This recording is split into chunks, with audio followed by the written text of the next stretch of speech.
Welcome back to Mindset Vincente. If you are watching this, it is because you have a vision, a goal, or a dream that keeps you up at night, but there is a shadow following that dream: the fear of failure. It is that cold feeling in your chest when you think about quitting your job, the hesitation before you click publish on a new website, or the silence before you ask for a big investment. Before we dive deep into how to dismantle that fear and turn it into your greatest competitive advantage, make sure to subscribe to the channel and hit the like button. Your support helps me continue creating these deep dive masterclasses to help you master your mind and your business. Fear of failure is the single greatest silent killer of entrepreneurship. It isn't the lack of capital, a bad market, or a lack of talent that kills most businesses. It is the decision never to start, or the chronic hesitation that leads to missed opportunities. You need to understand that fear is a biological relic. Your brain is designed to keep you safe, not to make you successful. 2. It is wired for survival, not for greatness. Thousands of years ago, failure meant being cast out of the tribe or being eaten by a predator. It meant death. Today, your brain still uses those same alarm bells for a rejected sales pitch or a failed startup. In the modern world of business, failure usually just means a bruised ego, a temporary loss of money, or a lesson learned. To succeed, you must consciously reprogram your biological relationship with the concept of losing. Most people see failure as a solid wall, a sign that they should stop and turn back. Successful entrepreneurs see it as a feedback loop. Imagine a scientist in a highly controlled lab. If an experiment doesn't work, the scientist doesn't sit in a corner and cry or feel ashamed. They simply write down the results, adjust the variables, and try again. This is the scientific method applied to business. Every time a campaign fails or a product doesn't sell, you haven't lost your worth. You have simply acquired expensive data on what doesn't work. Remember what Thomas Edison famously said: "I have not failed. I've just found 10,000 ways that won't work." Cheats. No or error is actually a lighthouse guiding you toward the yes that will change everything. We often obsess over what we might lose if we fail. We fear losing our savings, our time, or our reputation in the eyes of friends and family. But we rarely calculate the real, devastating cost of inaction. Ask yourself right now, what will my life look like in 5, 10, or 20 years if I stay exactly where I am today? What is the price of a lifetime of regret?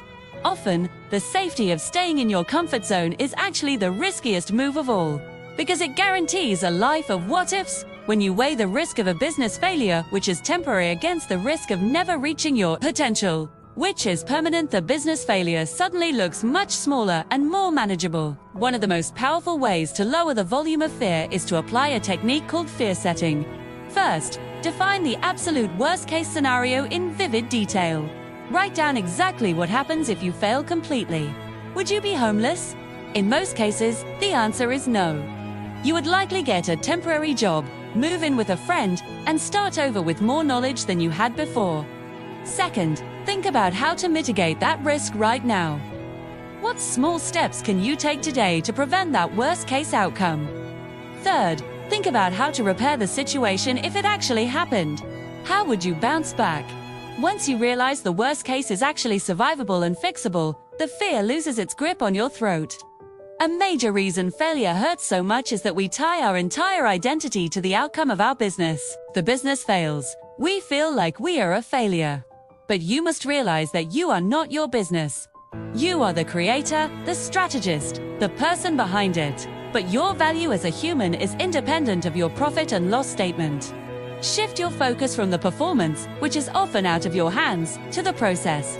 You cannot control if a client says yes, but you can control how many outreach emails you send every single morning. 2. Cannot control the global economy, but you can control your work ethic and your ability to learn new skills. When you focus on the process, the outcome becomes a natural byproduct rather than a constant source of paralyzing anxiety. Entrepreneurship is a marathon of rejection, and you need to build a mindset that can take hits and keep moving. This is what I call building your resilience reservoir. You couldn't expect to be brave in $1 million deal if you aren't brave in the small things. Start by taking small risks daily to callous your mind. Have that uncomfortable conversation. Ask for a discount at a coffee shop just to practice hearing no. or post a video even if you think it's imperfect. Furthermore, look at your environment.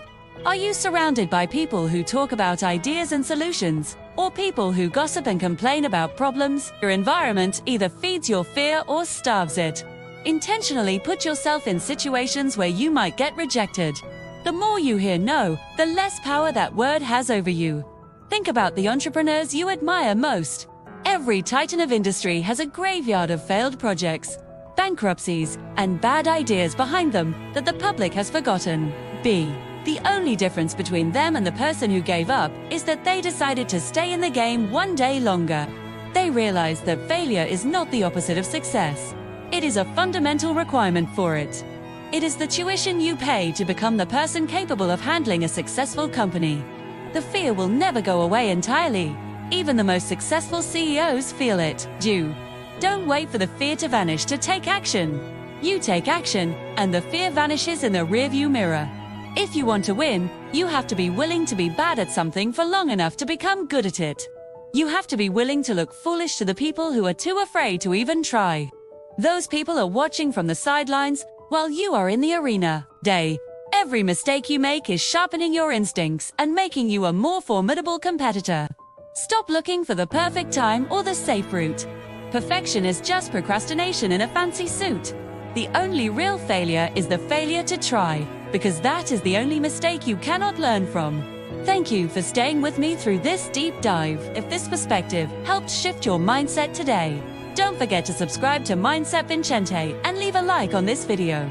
Your engagement helps this community grow and brings more winners into our circle. Now, I want you to take one action today that scares you, just one. Go out there and turn your fear into fuel.